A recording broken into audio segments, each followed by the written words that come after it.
Salam alaikum. Pour la vidéo d'aujourd'hui, on va essayer de voir comment réaliser la comparaison entre un registre F et le registre W, ou bien entre le registre W et une valeur immédiate. Et aussi, on va essayer, en utilisant la soustraction. Et aussi, on va essayer de voir comment tester plusieurs bits d'un même port. Et à la fin, un exercice du timer 0 avec boucle. On commence déjà par la comparaison. Les instructions sub WF et sub LW, c'est-à-dire la soustraction entre le registre F et W. Ici, la soustraction entre le registre W et une valeur immédiate vont positionner les drapeaux Z et C. Donc, ils vont positionner ces drapeaux avant de continuer. Je vais essayer de voir le jeu d'instructions pour expliquer davantage. Donc, l'instruction sub WF. Réaliser la soustraction entre le F moins W, F moins W, et mettre le résultat. Je prends la décision soit dans W ou bien le F. Cette instruction, elle va affecter le Z, le drapeau Z, le drapeau DC. Le drapeau Z, c'est pour le 0, résultat 0. DC pour les 4 premiers bits donnant une retenue. Et C, c'est la retenue totale. Même chose pour sub L. Voilà. Sub L, W, K.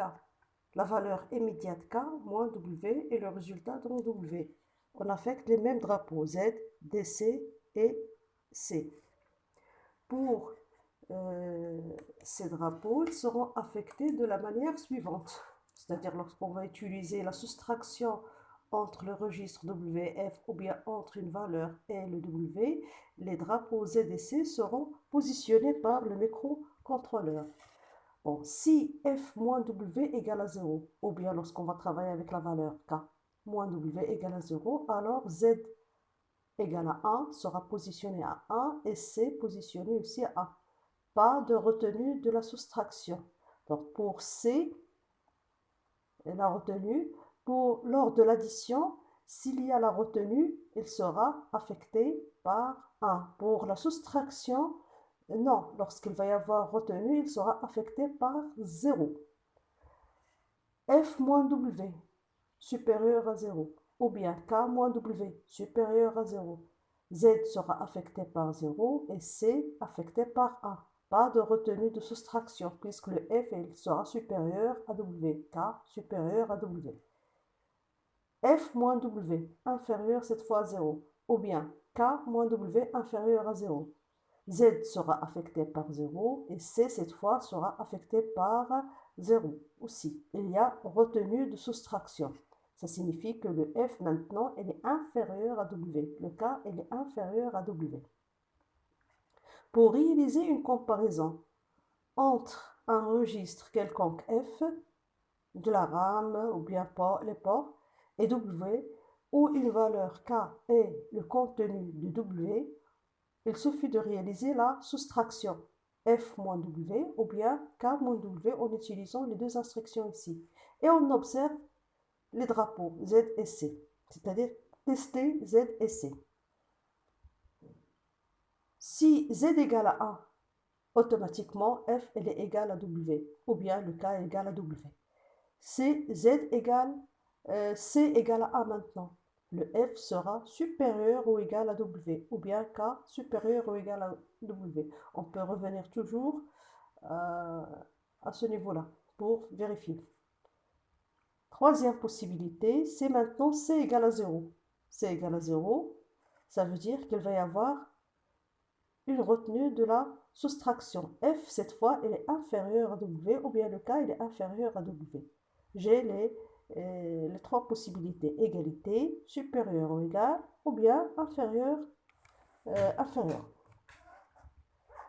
On donne un petit exemple ici. Je suppose que j'ai une partie de programme. Les pointillés ici pour indiquer qu'il y a déjà d'autres instructions. La suite de l'instruction. Sub WF, on va utiliser la différence entre le registre F moins W. Sub WF. Quel F on va utiliser ici? C'est le port B avec le W. Donc W affecté par le port B moins le contenu de port B moins le contenu de W.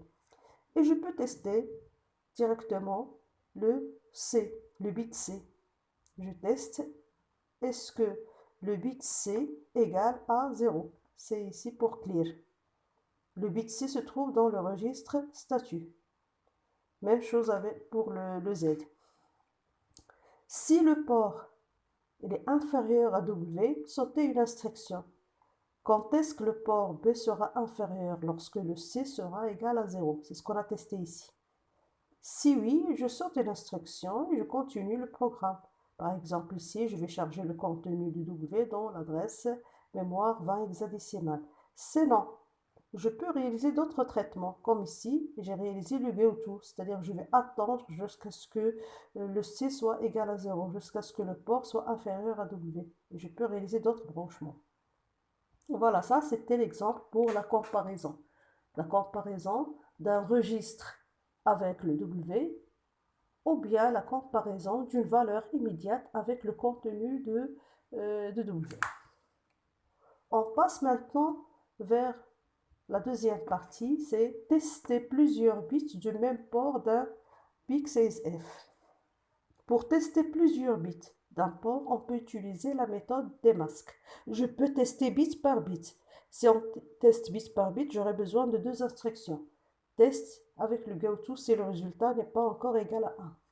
Mais il y a une autre méthode. On peut utiliser des masques. Je vais prendre un exemple d'organigramme. Ici, une partie d'organigramme, c'est-à-dire qu'il y a des traitements, début traitement.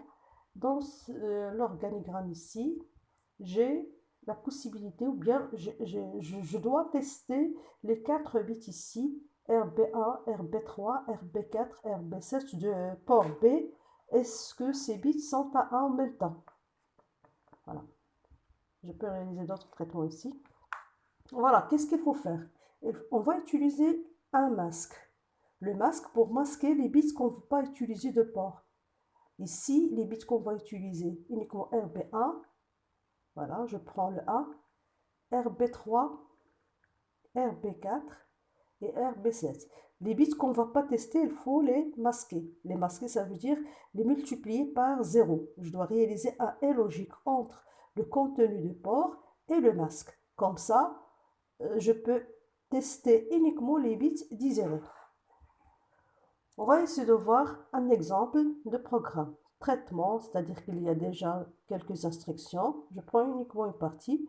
Je charge le contenu de port B dans W, c'est-à-dire je vais réaliser une opération de lecture. Je charge le contenu de port et par la suite, je réalise le et logique AND L W. AND L, c'est le et logique immédiate entre le W et le contenu et la valeur binaire ici, la valeur du masque. Si on réalise le et logique, ça signifie quoi? Les bits qu'on ne va pas tester seront mis à 0. Et les bits qu'on veut tester vont garder leur valeur. Par la suite, je vais réaliser la soustraction immédiate entre quoi et quoi? Entre le W et le masque. Si jamais les bits que je veux tester maintenant sont à 1, lorsqu'on va réaliser la soustraction, le résultat, ça va être égal à 0. Le résultat égal à 0, ça signifie que le drapeau Z sera positionné à 1. Et je peux le tester. Je teste, est-ce que Z égale à 1? Le Z de registre statut. Si oui, je saute l'instruction. Une instruction, je fais la suite de programme. Sinon, qu'est-ce que je vais faire? Je vais revenir. Je vais revenir pour une autre lecture. Je relis une autre fois le port B, j'introduis le port B, je réalise le et logique, la soustraction, le test, jusqu'à ce que tous les bits vont prendre l'état logique 1. Comme ça, on aura testé avec les 1, 2, 3, 4, les 5 instructions ici, on a testé les 4 bits en même temps. On a testé les 4 bits. Est-ce que ces 4 bits sont égaux à 1?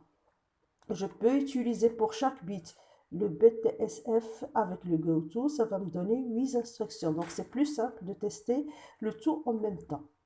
On va expliquer davantage qu'est-ce qu'on a fait à ce niveau-là. Voilà, donc le W. On va lire le port B qu'on a placé dans W. Les bits, les 8 bits de port B. Par la suite, le est logique avec le masque pour éliminer les bits qu'on ne va pas tester. Ils vont prendre la valeur 0. Donc le résultat après le est logique, ça va être 0 ici, RB1, RB3, RB4, RB7. On va garder uniquement les bits qu'on désire tester. Par la suite, je réalise la soustraction entre le masque et le contenu de W. La soustraction et le résultat maintenant. Le résultat, ça va être uniquement ici, les bits qu'on a masqués. Ça va être le 0. Pour les autres bits qu'on veut tester, on va retrouver les valeurs des bits RB1, RB3, RB4, RB7. Si maintenant ces bits vont prendre la valeur logique 1, si on réalise la soustraction, automatiquement le résultat qu'on va trouver, ça va être 0. 0 partout. Voilà, 0, 0, 0, 0 dans le registre W. Donc finalement, on peut passer vers le test. Je teste le Z et comme ça, je peux tester ou bien réaliser le test des 4 bits en même temps. C'est le principe à utiliser. Je vais vous donner un autre exemple pour tester par exemple RB0, RB1, RB2, RB5. Le masque qu'on va utiliser ici, donc le masque, ça va concerner les bits qu'on va tester. Les bits qu'on va tester, on va leur affecter le 1 et les bits qu'on ne désire pas tester, il faut les masquer, c'est-à-dire on doit leur affecter le 0. Voilà le masque qu'il faut utiliser. Donc RB0 sera affecté par le 1, RB1 par le 1, RB2 pour le 3 et le 4 à masquer, c'est-à-dire 0, pour le 5, le 1 et pour les autres bits, 0, 0 pour les masquer. Un autre exemple, si je veux tester par exemple RB0, RB3, RB7, est-ce que c'est égal à 1? Le masque qu'on va utiliser ici, le RB0 va prendre le 1 logique, je masque le 2, le 3, pardon, le 0 ici, le 1 et le 2 seront masqués, le 3 avec le 1 et les autres bits 0 et le 7 avec le 1. Voilà, je refais le même travail. Je lis le port, je réalise le est logique, la soustraction et le test de Z. Même principe lorsqu'on a plusieurs bits à tester. Je passe maintenant vers la temporisation avec le timer plus une boucle. Je vais donner un exercice. On désire réaliser un sous-programme de temporisation de 1 seconde en utilisant le timer 0 de PIC6 F84 doté d'un quartz de 4 MHz, c'est-à-dire le quartz avec lequel on va travailler ici, c'est 4 MHz. Pour cela, on va utiliser, il y a plusieurs possibilités, mais ce qu'on demande ici, c'est l'utilisation de timer 0. À revenir vers le cours de timer 0 pour voir les différentes possibilités. Bon, tout d'abord, je dois calculer la fréquence d'oscillation, ou bien la fréquence cycle, en utilisant la fréquence d'oscillation, c'est-à-dire la fréquence du quartz. F cycle sera égal à F oscillation sur 4, application numérique 4, 10 à la puissance 6 sur 4, ça va me donner 1 MHz. Je cherche T cycle. Le temps, ça va être l'inverse de F cycle. 1 sur F cycle égale à 10 à la puissance moins 6 secondes égale à 1 microseconde. C'est-à-dire pour une instruction qui se réalise dans un cycle va prendre 1 microseconde. Utilisation de timer seul. Si j'utilise uniquement le timer va déborder après 256 cycles. C'est-à-dire que la temporisation qu'on va trouver, 256 cycles, égale à 256 microsecondes. Si je multiplie le cycle ici par microseconde. C'est très inférieur devant une seconde qu'on cherche à réaliser. On cherche une deuxième solution. Utilisation cette fois de timer et on va lui affecter le prédiviseur avec un coefficient maximal de 256, c'est-à-dire le débordement aura lieu après 256 multiplié par 256 cycles. La formule toujours, la temporisation égale 256 multiplié par 256 cycles, on obtient 65 536 cycles. Après, il va y avoir le débordement. Je multiplie par le temps cycle, on obtient 65 536 microsecondes, encore inférieur à 1 microseconde. Je cherche une troisième solution cette fois. Utilisation de timer, affecté au prédiviseur avec la valeur maximale avec le coefficient max de 156, plus une variable de la mémoire RAM qui va compter le nombre de débordements de timer. C'est-à-dire, on va essayer de réaliser plusieurs débordements, plusieurs cycles plusieurs débordements de 65 536 cycles pour calculer le temps de 1 seconde. Voilà, donc qu'est-ce qu'on va utiliser dans cette solution? Le timer 0 avec le prédiviseur 256 plus boucle qui va compter le nombre de débordements. Tout d'abord, je calcule le nombre de débordements, c'est-à-dire le nombre que je vais mettre dans la variable pour le comptage ou bien le décomptage. 1 seconde divisé par le temps de débordement, 65 536 microsecondes, on trouve 15,25. Donc on va prendre uniquement la partie entière, à peu près égale à 15. On peut ajuster par la suite la temporisation en utilisant des NOP. No operation, ça veut dire. Le temps maintenant égale 256 multiplié par 256 multiplié par 15. 256 pour le timer seul, 256 pour le coefficient de prédiviseur et 15 pour le compteur, le nombre de fois qu'on va répéter. On obtient l'information suivante, 983,40 cycles, que je peux calculer en remplaçant le cycle par 1 microseconde, on trouve à peu près égal 0,983 secondes. Donc c'est à peu près égal à 1 seconde. On peut toujours ajuster en utilisant l'instruction NOP. Le registre option qu'on va utiliser pour la configuration du timer qui se trouve en page 1. Donc pour ce registre, il faut revoir le cours de timer toujours. Donc on va remplir le registre option par la valeur suivante. Déjà, je dois mettre dans ce bit le 0 pour que le timer fonctionne en temporisateur. Le PSA égale à 0 aussi pour que le prédiviseur soit affecté au timer.